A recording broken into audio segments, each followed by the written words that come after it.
Initial public offering, IPO, is the process through which a company offers its shares to the public for the first time. After launching an IPO, the company becomes a publicly listed company and its shares are traded on a stock exchange such as the National Stock Exchange or the Bombay Stock Exchange. An IPO allows ordinary people to buy shares of a company and become its part owners. It is the stage when a company moves from private ownership to public ownership. Initial public offering, IPO, objectives. The main objective of an initial public offering, IPO, is to raise money from the public. Companies use this money to expand their business, set up new units, develop new products, invest in technology, or enter new markets. Another objective is to repay existing loans and reduce debt. This improves the financial health of the company. IPOs also increase a company's visibility and credibility. Once listed, the company gains public trust because it must follow strict rules and disclose its financial details.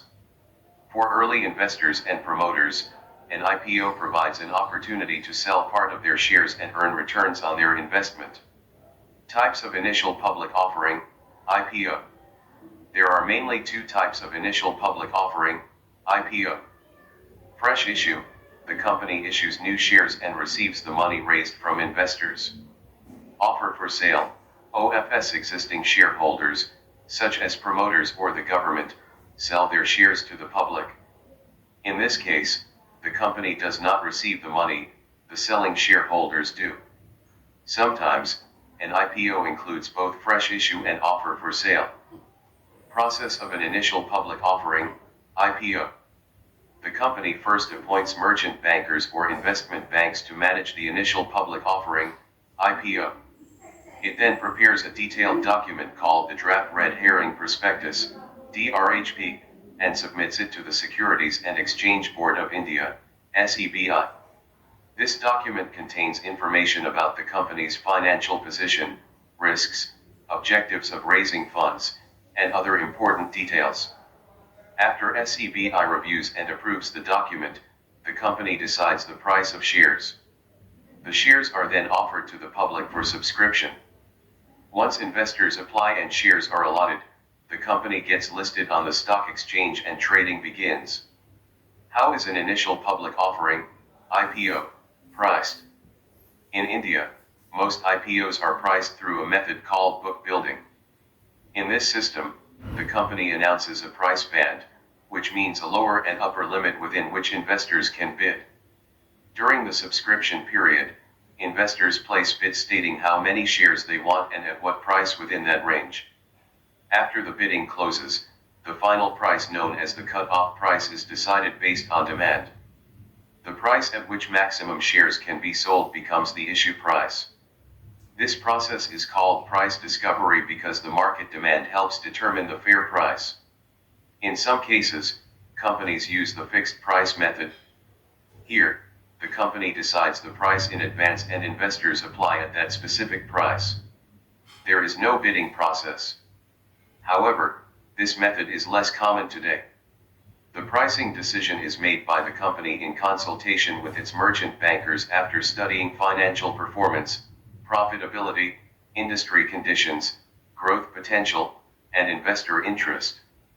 The Securities and Exchange Board of India, SEBI, does not decide the price of the IPO.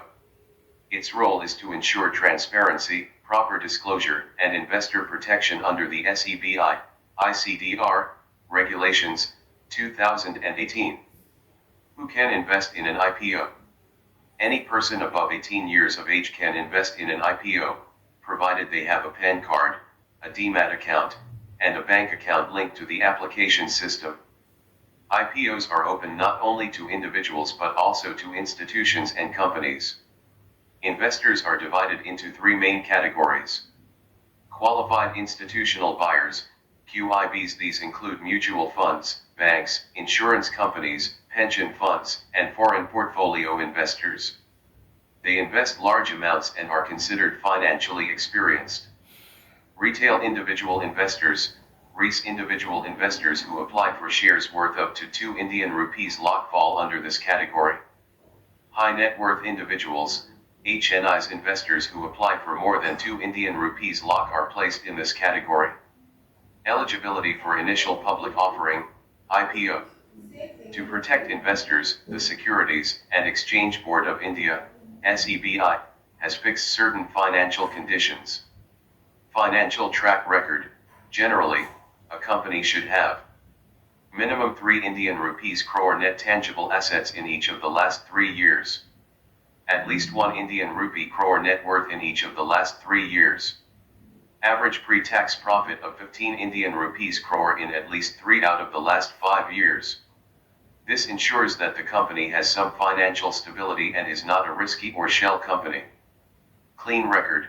The company, its promoters, and directors should not be involved in fraud or serious legal violations.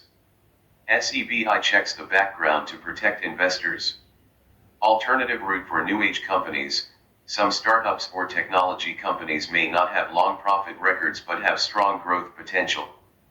SEBI allows them to list under special provisions, provided they meet disclosure norms and investor protection requirements.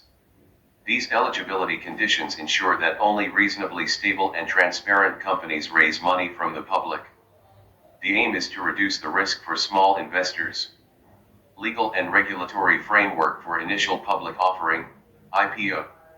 Initial public offering, IPO, in India are governed by several laws and regulations.